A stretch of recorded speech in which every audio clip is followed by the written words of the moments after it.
기독교의 가장 그 핵심이 되는 단어를 말하라고 한다면 아마도 사랑이라고 말할 수 있겠죠. 그래서 고린도전서 13장 13절에 보면 믿음과 소망과 사랑이 이 세 가지는 너에게 항상 있을 것인데 그 중에 제일은 사랑이라 라고도 말씀을 하셨어요. 또 하나님께서 우리에게 베푸셨던 모든 은혜와 또 그 사랑이 있죠. 근데 그게 다 사랑이에요. 믿음을 주신 것도 사랑, 택하신 것도 사랑, 구원도 사랑, 모든 게 사랑이잖아요. 그래서 하나님께서 우리에게 향한 사랑의 표현으로 예수님을 이 땅에 보내셨고 십자가 지게 하셨다는 말씀들이 있는 것처럼 성경은 사랑을 말한다. 사랑.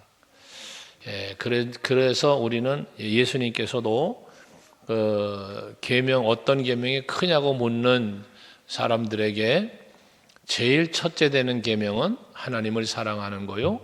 둘째 되는 계명은 이웃을 사랑하는 것이다라고 사랑을 말씀하시지 않았습니까? 이 말씀을 보아도 우리의 신앙생활에 있어서 그리스도인에게 있어서 또 성경이 말씀하는 주제는 사랑이라고 말할 수 있다는 거예요.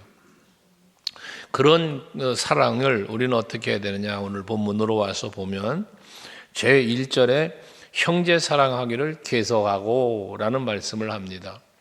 우리가 사랑 중에 하나님을 향한 사랑이 제우선이죠. 1계명.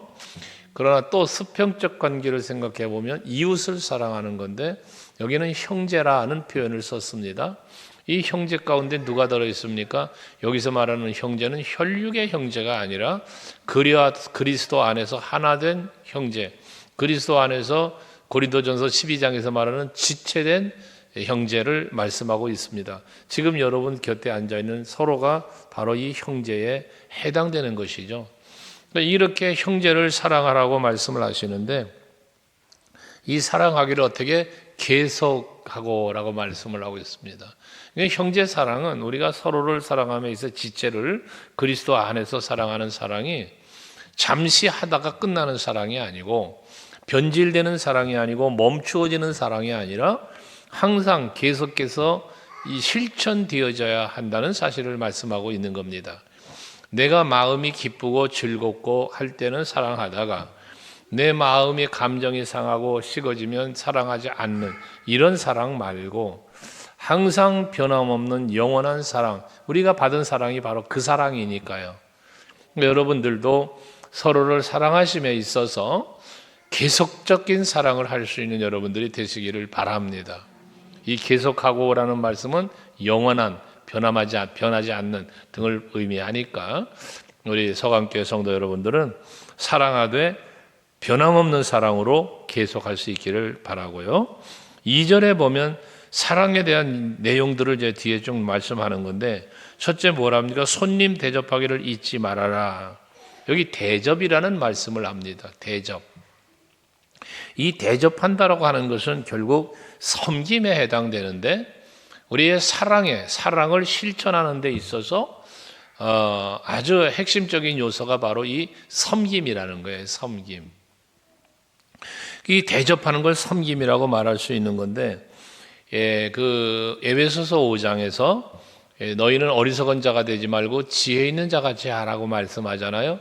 그 지혜 있는 자같이 하라는 말씀에서 나열되어 있는 여러 가지 중에 마지막 마무리가 뭐냐면 결론적으로 마지막 마무리가 뭐냐면 피차 복종하라 라고 말씀을 해요. 주 안에서 피차 복종을 해라. 이게 지혜로운 삶의 신앙생활의 마무리예요. 마무리. 그 앞에는 주의 뜻이 무엇인가를 이해해라, 세월을 아껴라, 성령 충만을 받아라, 이런 말씀들이 앞에 쭉 나열되어 있잖아요. 그런 가운데에 서로 서로 간에 시와 찬미와 신령한 노래들로 서로 화답을 하라. 또 범사에 감사하라. 이런 말씀들을 지혜로운 삶의 삶, 성령 충만한 자의 삶으로 말씀하시고 맨 마지막이 그리스도 안에서 피차 복종해라 라고 말씀해요. 여기 복종이라는 단어가 바로 섬김이라는 단어예요. 그러니까 우리가 서로를 사랑하는 그 사랑의 표현, 사랑의 실천에 있어서 모범적인 것이 과연 무엇일까라고 할 때 바로 섬김이다. 서로 대접하는 것이다. 이게 황금률이라고 보통 말하죠. 우리 성경의 황금률이라고 말하는 게 뭐냐면 마태복음 7장 24절에서 말씀하는 대접을 받고자 하면 먼저 대접을 해라. 이게 황금률이라고 하는 거예요. 그러니까 우리는 이미 하나님의 사랑과 은혜를 받은 성도이니 이제 우리는 서로 대접할 수 있는 우리들이 돼야 된다는 것이거든요. 그런데 이 대접함에 대해서, 섬김에 대해서 무엇을 말씀하고 있냐면 2절 후반에 보니까 이로써 부지 중에 천사들을 대접한 이들이 있었느니라 라고 말씀을 해요. 부지 중에 천사들을 대접한 사람이 있었다. 아브라함이죠. 아브라함이 집에 있는데 천사들이 지나갔잖아요. 그 소돔성에 멸망하는 일 때문에 지나가는 거를 아브라함이 불러서 자기 집에서 송아지를 잡게 하고 아주 융숭한 접대를 대접을 했지 않았습니까? 그 말씀을 하는 거예요. 부지 중에 천사를 대접했다라는 말씀인데 바로 이러한 대접, 그러니까 계산되고 계획된 섬김이 아니고 부지 중이라는 건 뭡니까? 언제 어느 때에든지예요. 그러니까 아브라함은 그 천사들이 올 걸 몰랐죠. 그런데 부지 중에 지나가는 거예요. 그걸 불러다 대접을 한 거예요. 이런 섬김을 이야기하는 것이거든요. 근데 세상에 많은 사람들은 어떤 대접을 하느냐면 그 뭐라고 하죠? 뇌물 같은 대접. 오죽하면 무슨 법을 만들어 가지고 그 뭐 금액 이상을 하면 뭐 법에 걸린 이런 것까지 만들었지 않았습니까? 뭔가 계산된 섬김, 계산된 접대 이런 것들을 세상 사람들은 대부분 주고받거든요. 그러니까 우리 그리스도는 뭐라? 계산되지 아니한 언제든지 부지 중에 대접할 수 있는 그런 우리들이 돼야 할 것을 말씀하는 거예요. 그러니까 서로 형제를 사랑함에 있어서 섬김을 할 때 어떤 섬김을 하냐? 계산된 섬김이 아니라 언제든지 어느 때든지 섬길 수 있는 마음, 이걸 말하는 거예요. 커피 한 잔을 사도 계산적인 커피가 아니라 계획된 커피가 아니라 뭔가 바라는 대가가 아니라 마음에 그냥 이끌려서, 이게 바로 부지 중의 섬김이라는 것입니다. 오늘 예배하는 여러분들에게는 이런 부지 중에 섬길 수 있는, 언제든지 섬길 수 있는 그러한 여러분들이 될 수 있기를 바랍니다. 할렐루야. 그러면서 세 번째는 갇힌 자를 생각하라고 그랬고 학대받는 자를 생각하라라고 말씀을 해요. 여기 갇힌 자와 학대받는 자는 뭡니까? 고난당하는 사람들이죠. 학대받는 사람도 고난 중에 있고 또 갇힌 자도 고통 가운데 있는 자잖아요. 이 초대교회의 상황들은 이런 사람이 얼마나 많았습니까? 복음 전하다가 박해를 받고 붙잡히면 감옥에도 갇혔고 또 매를 맞고 죽임당하고 이 학대받는 이러한 일들이 너무 많았지 않았습니까? 그러니까 이런 사람들을 뭐하라? 생각하라는 거예요. 그 여기서 생각하라는 말은 결과적으로 뭘 말하냐면 기억하라, 배려하라 뭐 등등을 생각할 수 있는데 특별히 이 갇힌 자와 학대받는 자가 왜 갇혔으며 왜 학대를 받았는가를 들어가서 생각해 보면 다 믿음을 지키기 위하여라는 거예요. 믿음을 지키기 위하여, 예수 복음을 위하여 그들은 갇혔고 그들은 학대를 받은 것이거든요. 그러니까 그들을 생각하라는 말씀 속에 무엇이 있습니까? 내 마음이, 내 믿음이 그들과 같아야 될 것을 말씀하기도 한다는 것입니다. 여러분들이 신앙생활 하시면서 여러분 개개인마다 다 다를 수 있겠는데요. 성경에 많은 믿음의 사람들의 이야기가 있지 않습니까? 그 많은 믿음의 사람들 중에 여러분들이 모델 삼고 싶은 인물, 나는 참 그 성경에 나오는 인물들 중에 그 인물, 그 사람처럼 그 믿음의 믿음을 본받고 싶어. 그 사람의 어떤 섬김, 그 사람의 사랑을 나는 참 본받고 싶어 하는 모델이 있을 수 있죠, 모델. 이러한 걸 말하는 거예요. 그들을 생각해라 라고 하는 것은 기억을 해라. 그리고 또 그 사람들에 대한 그 고난당하고 갇히고 학대받는 그런 사람들을 생각하는 건 또 그들을 위하여 배려하고 그들을 섬기고 할 수 있는 부분까지. 이러한 두 가지 차원의 의미가 생각하라는 말씀 속에 들어가 있다는 것이거든요. 이 두 가지를 우린 다 해야 된다는 거예요.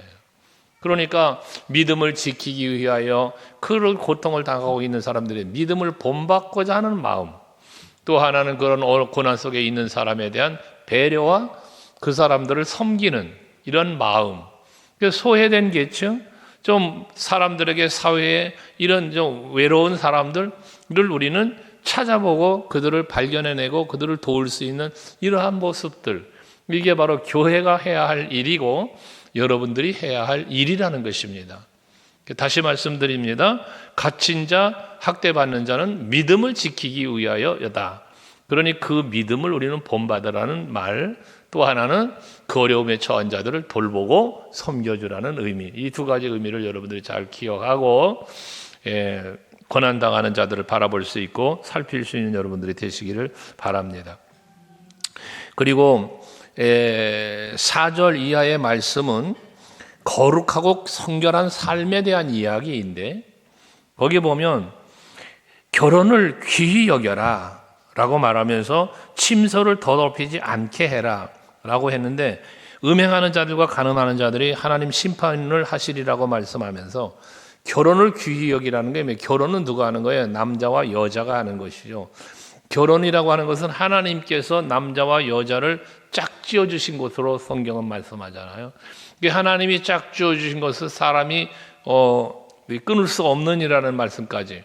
이건 하나님이 짝지어 주셨으니 이건 귀히 여겨야 된다. 그럼 결혼을 귀히 여기라는 말을 다른 말로 해석하면 남편은 아내를 귀히 여기고 아내는 남편을 귀히 여기는 것을 말하는 거예요.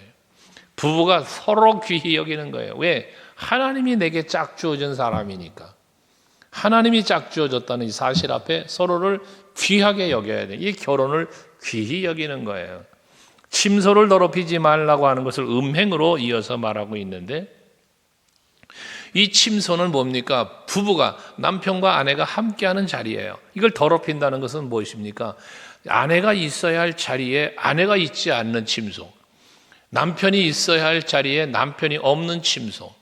오늘날은 뭐 호텔이나 이런 것들이 많이 생겨가지고 이 타락의 이 음란한 자들에까지 타락의 장소가 되어버리고 말지만, 과거는 그런 시설이 아닌 자기 침실에서, 왕들도 자기 침실에서 아내가 아닌 다른 여인과, 또 이 여인들은 왕비나 이런 귀족들은 또 남편이 아닌 다른 남자들, 이러한 것이 성행했다잖아요. 그러니까 그런 음행하는 모습들, 이건 침소를 더럽히는 거예요. 하나님이 짝지어 주신 부부가, 하나님이 짝지어진 부부가 한 몸이 되어서 함께 가야 할 침소를 더럽히는 것, 이 음행이라는 거예요. 음행. 근데 간음이라는 표현까지도 했는데, 이러한 사람들은 뭐한다? 하나님이 심판하신다. 심판. 그러니까 요즘 사회의 흐름이 벌써 오래된 흐름이지만, 이 남녀 간의, 부부 간의 관계 외에 이 나쁜 짓 하는 일은 음행, 간음하는 이러한 이 모습들이 공공연하게 사회의 흐름 속에 있지 않습니까? 그러니까 그것이, 이 대화가, 사람들이 주고받는 대화 속에 공공연해요. 공공연해요. 그리고 방송에 나와서 패널들이라든지 출연한 사람들끼리 대화하는 내용도 어쩌다 들어보면 참 너무 죄의식이 없이 그냥 자연스레 말하는 이러한 걸 보게 되죠. 이게 사회의 흐름이라는 거예요. 그만큼 사회가 지금 뭐 했다는 거예요? 죄악으로 빠져가고 있다는 거예요. 여러분, 소돔성의 멸망의 때를 한번 보세요. 천사들이 찾아왔어요. 지금 소돔성의 롯의 가정을 살리려고, 아브라함을 기억하시고 그들을 살려내시려고 천사들이 왔단 말이에요. 심판하려고. 그런데 공개적으로 그들을 우리에게 내놔라, 우리가 상관하겠다. 이게 뭐 하는 것입니까? 저들의 음행을 노골적인 표현을 하는 거예요. 공개적인 표현을 하는 거예요. 그만큼 그 소돔성이 타락을 했었다는 이야기거든요. 이게 사회의 흐름이, 죄악의 흐름이라는 것이거든요. 오늘날 우리들이 사는 이 현대의 사회가 이런 성적인 부분에 대해서 너무 심각할 정도로 타락하고 있는 현실을 보게 되는 것이죠. 하나님의 심판이 임박했음을 말씀하고 있는 거예요. 그것을 뭐에 하나님이 심판하시리라 했으니까요. 그러니까 주님이 오실 날이 가까웠다, 이 심판의 날이 가까웠다는 거잖아요. 그 심판의 날이 가까웠다는 건 죄악이 지금 세상에 가득하다는 거예요. 아까 에베소 5장 말씀을 드렸지만 지혜로운 자의 삶의 제일 처음이 뭐냐? 세월을 아껴라 하시면서 갖다 붙인 말이 뭐요? 때가 악하니라. 세월을 아껴라. 왜? 때가 악하다. 이 때가 악하니라는 말씀은 결과적으로 무엇이냐? 심판날이 가까웠다. 그러니 이 세월을 아껴라는 말은 너에게 주어진 기회를 놓치지 말고 지금 너에게 주어진 기회를 잘 붙잡아라. 이 세월을 아끼라는 의미가 그런 거라 그랬잖아요. 세월이라는 단어는 주어진 시간이라고 그랬어요. 그러니까 주어진 시간. 지금 나에게 주어진 시간이 세월이라는 단어예요. 지나간 과거는 이미 나에게 주어진 시간이 아니라 주어졌던 시간이죠. 과거의 시간이란 말이에요. 이 시간은 나와 상관이 없어요. 아까 예배 들어오기 전에도 우리 집사님하고 그런 얘기를 했습니다만은 그런 말씀을 아까 하시는 걸 내 옆에 들었어요. 내가 과거로 돌아가고 싶다면 딱 23살로 돌아가고 싶다는 거야. 왜 23살이냐? 그때가 군대를 제대할 때라는 거지. 군복무를 마치고 나왔을 때로 돌아가고 싶다는 거예요. 그럼 그때면 무엇이든 막 할 수 있는 나이기 때문에 그때로 돌아가고 싶다는 거지. 근데 뭐예요? 돌아갈 수가 없죠. 돌아갈 수가 없잖아. 가고 싶을 뿐 돌아갈 수는 없잖아. 지나간 시간은 나에게 주어진 시간이 아니라 흘러간 세월이에요. 그러니까 여러분들에게는 항상 말씀드리지만 지금이라는 시간만이 나에게 주어진 시간이라는 것. 미래, 앞으로 다가올 시간도 아직 나에게 주어진 시간이 아니잖아요. 앞으로 다가올 거지 나에게 현재적으로 주어진 시간은 아니란 말이에요. 그래서 사람들은 과거에 빠져 사는 사람도 있고 미래에 빠져 사는 사람도 있어요. 말은 좋아요. 왕년에 하면서 과거를 연상하면서 사는 사람, 미래지향적이라는 단어를 쓰면서 미래에 빠져 사는, 이건 환상에 빠져 사는 사람이에요. 환상. 그러나 정말 중요한 사람은 지금이라는 시간이 중요한 사람이에요. 지금이라는 사람이에요. 제 후배 때문에 제가 요즘에 가끔 이렇게 유튜브를 보는 게 있어요. 근데 그걸 보면서 제가 많은 걸 깨닫고 있는 게 있어요. 요즘 들어서. 근데 한편 돌이켜보면 후회도 돼요.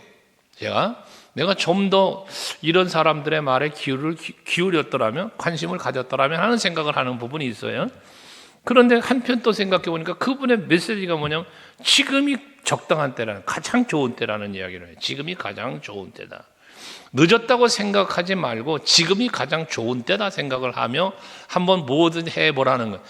그러면 5년 뒤가 됐던 10년 뒤가 됐던 20년 뒤가 되었던 그때 나는 훨씬 좋아져 있는 나를, 내 모습을 보게 될 거고 살게 될 것이다. 이런 이 건설적 미래지향적 얘기죠. 그러나 그 미래지향적이긴 하지만 무엇을 얘기하고 있어요? 지금을 이야기한다고 말이에요.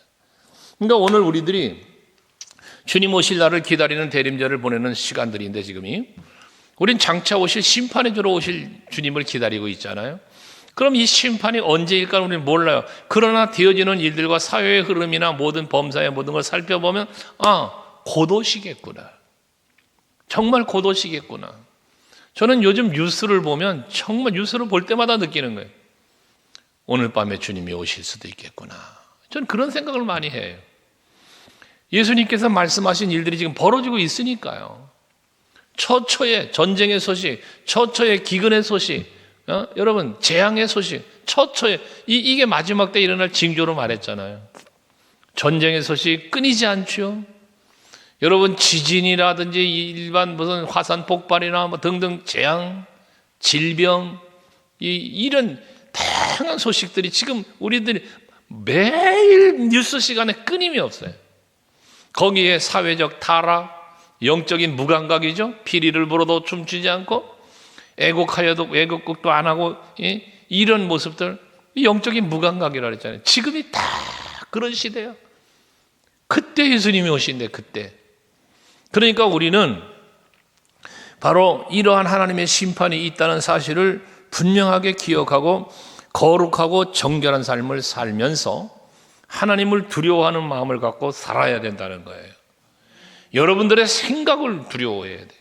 하나님 앞에서 내 생각을, 내 입술에 담는 모든 말들을 하나님 앞에서 두려워하는 마음으로 거룩한, 그래서 제가 말했죠. 거룩한 언어를 쓰라고. 이게 매우 중요한 거예요. 거룩한 행동, 삶. 이게 거룩함에 이르는 열매를 맺는 거라고 그랬지 않았습니까? 이게 빛의 열매, 의의 열매이기도 한 것처럼 우리 서강교회 성도들은 바로 그런 여러분 될 수 있기 바랍니다. 이 거룩한 삶과 정결한 삶을 살려니까 가장 먼저 해야 될 일이 뭐냐? 욕심을 버리는 일이에요. 최초의 인간 아담과 하와가 죄를 범하기 시작한 것이 욕심이었잖아요. 욕심을 버려야만 우리가 하나님 앞에 거룩한 삶을 살 수 있어요. 사람의 마음속에 찾아오는 다양한 욕심이 있지 않겠습니까? 그 다양한 욕심들을 내가 제어하지 못하면 우리는 매 순간에 죄를 범하고 살 수밖에 없는 거예요. 그래서 5절에 돈을 사랑하지 말고 있는 말을 족한 줄 알아라 라고 말씀을 해요. 이 자족함이라는 말을 우리가 하는데 우리는 자족할 줄 알아야 돼요. 만족을 할 줄 알아야 된다는 거예요. 빌립보서 3장 11절 이하 14절까지 말씀해 보면 사도 바울의 그 고백이 나오잖아요. 사도 바울의 고백은 무슨 고백을 합니까? 내가 가난에도 처할 줄 알았고 또 부에도 처해 보았고 그래서 일체의 비결을 내가 배웠노라. 그래서 내가 자족함을 배웠다는 거예요. 스스로가 만족할 수 있는 것을 배웠다는 거예요, 바울은. 그러면서 결론적인 말씀을 13절에 뭐라고 그래요? 내게 능력 주시는 자 안에서 내가 모든 것을 할 수 있느니라. 여러분, 내가 모든 것을 할 수 있는 게 어디게 나와? 빌립보서 4장 13절이야. 그게 하나님의 은혜 안에서 내가 살면서 삶의 모든 부분에 빈부에도 처해봤고 부에도 처해봤고 모든 걸 누리면서 거듭한 게 뭐냐? 내가 살아갈 수 있는 게는 오직 여호와 하나님의 은혜로 사는 것이구나. 이걸 깨달은 거예요. 그러니까 그 은혜에서 자족하는 걸 배우는 거예요. 그래 내게 능력 주시는 자 안에서 내가 모든 것을 할 수 있다는 고백을 하게 된 것이거든요. 오늘 예배하는 여러분들에게도 이런 고백이 있기를 주의 이름으로 축원합니다.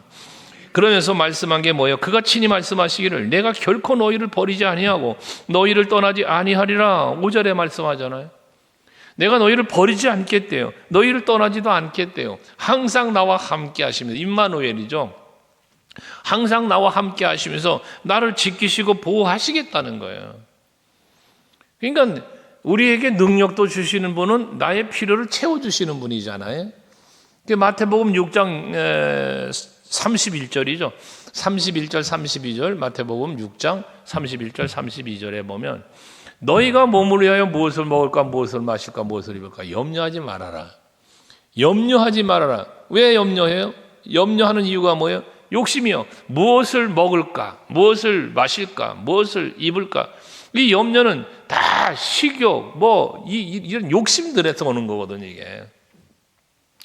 그런데 그런 거 다 버리라는 거예요. 그럼 중요한 메시지를 그 다음 절에서 주시죠. 그 다음 절에 보면 여러분 한번 같이 읽어볼래요? 이게 약속이에요. 저와 여러분에게 주신 하나님의 약속이라고요. 같이 한번 읽어봐요. 시작. 이는 다 이방인들이 구하는 것이라 너희 하늘 아버지께서 이 모든 것이 너희에게 있어야 할 줄을 아시느니라. 할렐루야. 여러분 이거예요. 그러니까 내가 필요로 하는 것, 내가 염려하는 것, 내가 욕심으로 쌓아가려고 하는 이 모든 것들을 하나님이 다 한다는 거예요. 내게 무엇이 있어야지. 그러니까 항상 이른 비와 늦은 비를 적당할 때 적정히 주심하여 그 요엘서의 약속의 말씀처럼 여러분 이게 하나님의 약속이란 말이거든요. 여러분 뭐가 필요해요? 시편 1편 말씀을 묵상하면서도 드린 말씀이지만 시냇가에 심어온 나무가 철을 따라 열매를 맺는다잖아요. 그 잎사귀가 마르지 않는다잖아요. 이게 하나님의 말씀 안에 사는 성도가 누릴 복이라고 그랬잖아요. 그러니 하나님께서 공급하시는 은혜, 하나님이 채우시는 복, 지키시는 그 보호하심과 인도하심, 이것이 평생에 나를 따른다. 평생에. 그러니 우리가 염려하지 말고 또 욕심 품지 말고 여러분 매일 아침마다 만나를 내려주셨던 하나님, 백성들이 배가 고파요, 굶주렸어요, 무슨 영양실조가 걸렸어요. 고기 먹고 싶다고 애굽에 있을 때의 세상에 부추가 생각나고 이게 뭡니까? 이게 지금 나에게 주어진 하나님의 은혜를 잊어버리고 그리고 엉뚱한 욕심에 빠진 생각을 하고 있는 이스라엘 백성들의 이야기이지 않습니까? 오늘을 살고 있는 여러분들이 그와 같은 노를 버리면 되지 않는다. 하나님이 나를 버리지도 않고 떠나지도 않겠다고 약속하셨으니 언제나 내 곁에서 나와 함께 하시며 나를 도와주실 것이니 그것으로 만족하고 그것으로 감사하면서 살아갈 수 있는 여러분들이 되시자는 거예요. 그러면서 이어지는 말씀이 시편 말씀을 가지고 118편의 6절에 있는 말씀인데 그 6절에 그러잖아요. 그러므로 우리가 담대히 말하는데 주는 나를 돕는 이시니 내가 무서워하지 아니하겠노라. 사람이 내게 어찌하리요? 라고 말씀을 인용했죠. 그러니까 주님께서 나를 도와주신다고 했으니까, 주님이 나와 함께 해주신다고 했으니까 두려워하지 말라는 거예요. 무서워하지 말라는 거예요. 염려하지 말라는 거예요. 하나님이 나와 함께 하시니까. 그래서 시편 46편 1절에 보면 하나님이 우리의 도움이 되심에 대해서 고백하는 그 유명한 고백이 있잖아요. 여호와 하나님은 나의 힘이시고 또 여호와 하나님은 나의 피난처가 되시니 내가 환난 날에 만날 나의 도움이시다. 여러분, 하나님이 여러분들에게 피난처가 되시고 여러분들에게 힘이 되신다. 그러니까 무섭지 않은 거예요. 두렵지 않은 거예요. 내가 환난을 당할 때에 반드시 그런 하나님이 나에게 도움을 주실 거야. 이 확실이잖아요. 그게 뭐 바닷물이 일어나서 요동을 치고 막 산이 바닷가 가운데 빠지고 해도 난 여전히 요동치 않고 평안하리로다라는 고백을 하는 거 아니겠습니까? 다윗의 시편 27편 고백처럼 하나님이 여러분 도와주시면, 특별히 함께 계시면, 그러면서 여러분 지키시고 보호하시고 도우시면 안 될 것 없고 염려할 것 없다는 것, 이 신앙을 여러분들이 갖자는 것이에요. 그러니까 그런 신앙이 있어야만 거룩한 삶, 정결한 삶을 살 뿐만 아니라 욕심도 버리고 자족한 삶을 살게 되어진다는 것이거든요. 그러면서 이것을 이제 권면하면서 7절 말씀에 보면 하나님은 그래요. 하나님의 말씀을 너희에게 일러주고 너희를 인도하던 자들을 생각하며 그들의 행실의 결말을 주의하여 보고 그들의 믿음을 본받아라 그랬어요. 앞에 11장에서 말씀 쭉 나누었던 믿음의 선진들의 이야기, 여러분 아까도 말했던 것처럼 여러분들이 믿음의 본을 삼고 싶었던 어떤 믿음의 인물들이 있는 것처럼 여러분들 앞에서 믿음의 조상들, 믿음의 선진들의 모습을 한번 보라는 거예요. 그리고 그 믿음의 행실의 결말이 어땠는가를 보라는 거예요. 믿음을 지켰던 사람들, 그 믿음을 지킨 결과물들을 바라보라는 것이거든요. 그리고 그 믿음 본받아라. 그 믿음을 본받아라 라는 말씀을 해요. 여러분 정말로 성경을 묵상하고 읽으시면서 많은 성경의 인물들이 있는 중에서 다양한 인물들이 말씀되고 있을 때에 그 말씀을 묵상할 때마다 때로는 아브라함을, 때로는 모세를, 때로는 다윗을, 때로는 히스기야 왕이나 다니엘이나 여러 인물들이 있잖아요. 그 말씀을 묵상할 때마다 기도해야 될 것은 주여 저들의 믿음이 내 믿음 되게 해 주옵소서. 내게도 저들에게 믿는 믿음이 내게도 있게 해 주옵소서. 이와 같은 기도는 말씀을 묵상하시면서 항상 기도해야 될 것이라는 거예요. 그러니까 여러분 오늘도 이 말씀을 받으시면서 하나님 말씀 가운데 주시는 내 마음에 새겨지는 것들이 있잖아요. 그럼 이 새겨지는 거, 깨닫는 것, 그리고 그래 내가 그렇게 사랑하고 살아야지, 섬기고 살아야지 등등 깨달아지잖아요. 정결하게 살아야지, 거룩하게 살아야지. 이것들을 깨달아질 때에 그렇게 살았던 믿음의 선진들처럼 내게도 그 믿음 주셔서 이 시대에 내가 그런 믿음의 본이 되어지는 삶을 살게 주옵소서 라고 기도하며 다짐하고 그렇게 살 수 있는 여러분 되자는 거예요. 두 가지죠. 믿음에 대해서는 두 가지인데, 첫째는 뭐냐, 먼저 믿었던 믿음의 선진들을 본받자, 이 본을 받자라는 게 첫째고, 두 번째는 뭐예요? 이제는 본이 되자라는 거예요. 첫째는 본을 받자, 둘째는 본이 되자. 여러분 우리 서강교회 성도들에게는 이러한 신앙이 분명하게 있기를 원해요. 첫째는 본을 받으셔야죠. 예수를 닮고 믿음의 선지를 닮고 그냥 찬양하는 것처럼 예수님처럼 바울처럼 그렇게 살 수는 없을까? 그걸 고백하는 것처럼 그런 신앙을 본받고, 그리고 이제는 또 가족 간에나 형제 간에나 이웃 간에나 여러분들 살아가는 삶의 현장에서 믿는 자의 본이 되어지기 위하여 힘쓰는 이러한 모습, 이게 곧 신앙생활의 아름다운 신앙생활의 모습이라는 것이에요. 그래서 이제 9절의 말씀을 결론적으로 하시지만 중간에 8절에 예수 그리스도는 어제나 오늘이나 영원토록 동일하시니라는 말씀이 들어가 있어요. 이게 뭐냐면 이 얘기는 8절에 믿음을 얘기하다 느닷없이 이 말씀을 영원하신 예수를 말씀한 것은 뭐냐면 우리가 믿고 있는 믿음의 대상인 본질이 예수잖아요. 예수님의 능력, 그의 사랑, 그의 은혜 변함이 없어요. 항상 존재해 계시고 항상 계신 거예요, 여러분 곁에. 그러니까 이 동일하신, 영원토록 동일하신 예수 그리스도, 여러분 예수님이 코로나 때 달라지시고 겨울이 되면 어디 따뜻한 안방가 숨어 계시고 여름철이 되면 피서가 계시고 아니잖아. 예수님은 언제나 우리 곁에 계세요. 예수님은 그분은 우리에게 모범을 여러 가지 모양으로 보여주시잖아요. 그게 사랑이고 여러 가지 모습인데요. 그 변함없는 영원토록 어제나 오늘이나 영원토록 동일하신 변함없으신 그 예수를 믿는 믿음. 예수는 변함이 없는데 우리 믿음이 자꾸 변하는 거예요. 우리 믿음이 자꾸 바뀌어요. 어떤 데 믿음이 좋은 사람 같아. 그런데 어떤 데 보면 전혀 믿음이 없는 사람 같고 아주 어떤 목사님 표현대로 현기증이 난다고 그러잖아요. 여러분들의 믿음은 정말 변함없는 믿음, 뿌리 깊은 나무가 아니라 뿌리 깊은 믿음. 여러분 그런 우리 성도들이 되시자는 거죠. 그럴 때에 9절에 보면 여러 가지 다른 교훈에 끌리지 말아라. 왜? 유일하신 분은 여호와니까, 영원하신 분은 예수시니까. 이 진리 대신 예수 외에 무슨 교훈이 있으며 무엇을 믿을 게 있고 무엇을 따를 게 있겠냐는 거예요. 없다 그 말이에요. 오직 예수밖에 없어. 우리가 믿어야 할 대상 예수밖에 없어. 우리가 따라가야 할 대상 예수밖에 없어요. 그걸 말하는 게 다른 교훈에 끌리지 말아라 하면서 마음은 은혜로서 굳게 함이 아름답고 그러잖아. 여러분 우리들의 마음이, 여러분의 마음이, 여기 마음을 믿음으로 바꿔서 말하면 여러분 은혜로서 굳게 하는 그 마음, 은혜로 굳게 하는 믿음, 이게 아름다운 믿음이요, 아름다운 마음이라는 거예요.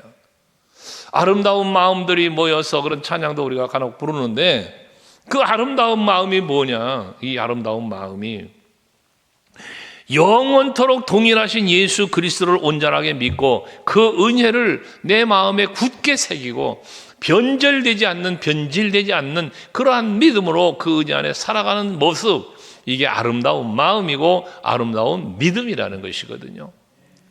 우리 서강교 성도 여러분들이 바로 그런 아름다운 마음과 아름다운 믿음의 소유자가 되시기를 바랍니다. 이거는 음식으로 할 것이 아니다. 음식으로 말미암아 행한 자는 유익을 얻지 못한다. 음식이라는 비유를 했는데 이 음식의 비유는 무엇입니까? 썩어 없어지는 거예요. 내 입맛엔 달아요, 음식이. 여러분들 모든 음식을 먹으면 달콤하고 맛있죠. 맛없으면 안 먹죠. 근데 맛이 있으니까 먹죠. 근데 이 음식은 뭐예요?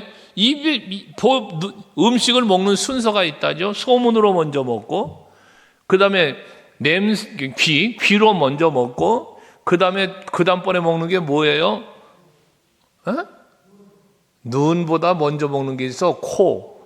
냄새로 먼저 먹는데 식당 주변에 가도 벌써 냄새가 나서 냄새로 먹고 그 다음이 눈으로 먹고 그 다음이 입으로 먹는다는 거예요. 이게 음식에 대한 모습들을 이야기하는 건데 우리가 하나님의 은혜, 하나님의 말씀, 예수를 믿는 믿음을 우리가 말하는 영의 양식을 말한다면 마찬가지예요. 소문으로 듣는 거예요. 예수가 계시다는 소문을 듣고 가버나움 교회에 사람들이 모여왔고 베드로와 사도들이 성령 충만하여 외치는 복음을 듣고 많은 수가 모여왔다잖아요. 들음으로부터 믿음은 그래서 시작되는 것이라고 로마서 10장에 말씀하는 것처럼. 그러면서 다음 단계로 넘어가는 것은 이제 우리가 코, 귀, 눈 다 말할 수 있겠지만 이제는 보는 거예요. 하나님이 일하시는 걸 볼 수 있는 눈이 열려져야 되는 거예요. 여러분의 영안이 활짝 열려서 정말 하나님 살아계심과 내 곁에 계심과 나를 위하여 일하심이 여러분 영의 눈으로 보여야 돼요. 그 주의 음성이 막 들려야 돼요. 그러면서 이것이 막 믿어지는 거예요. 그게 아름다운 마음이란 말이에요. 그게. 그러니까 우리는 육의 양식인 음식으로 무엇을 내 욕심을 채우고 내 삶을 채우려고 하지 말고 오직 하나님의 은혜로 여러분들의 마음을 채우고 하나님의 말씀으로 여러분 심령을 새롭게 강건하게 만들어가기 위하여 힘쓰시는 여러분들이 될 수 있길 바랍니다. 그리할 때 오늘 제목으로 주보에 적어놓은 것처럼 아름다운 믿음, 아름다운 마음, 이게 거기서 나온다 그 말이거든요. 이 아름답다는 기준은 뭐냐? 두 가지예요. 첫째, 하나님이 보시기에 합당한 것. 둘째, 사람들 앞에 보여지는 아름다운 모습의 신앙을 다 말하는 것이거든요.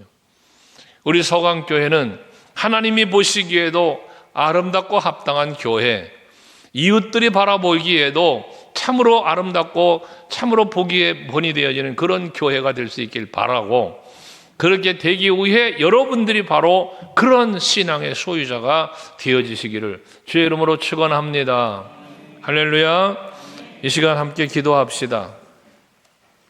기도하실 때 말씀 생각하시면서 내 믿음은 과연 어떤 믿음인가 한번 점검해 보시면서 기도하시고, 나는 얼마나 형제 사랑하기를 변함없이 계속하고 있는가, 그 사랑에 대한, 사랑은 우리가 많이 말하는데 섬김이라든지 이런 모습을 얼마나 잘하고 있는가 헤아려 보면서 기도하시고, 좀 부끄럽거나 연약한 건 회개 기도하시고, 하나님께서 주시는 은혜를 생각하면서 감사하시고, 정결한 삶, 깨끗한 삶, 욕심을 버리는 삶, 그런 자족하는 마음 달라고, 온전한 믿음 달라고 기도하시겠습니다. 같이 기도합니다.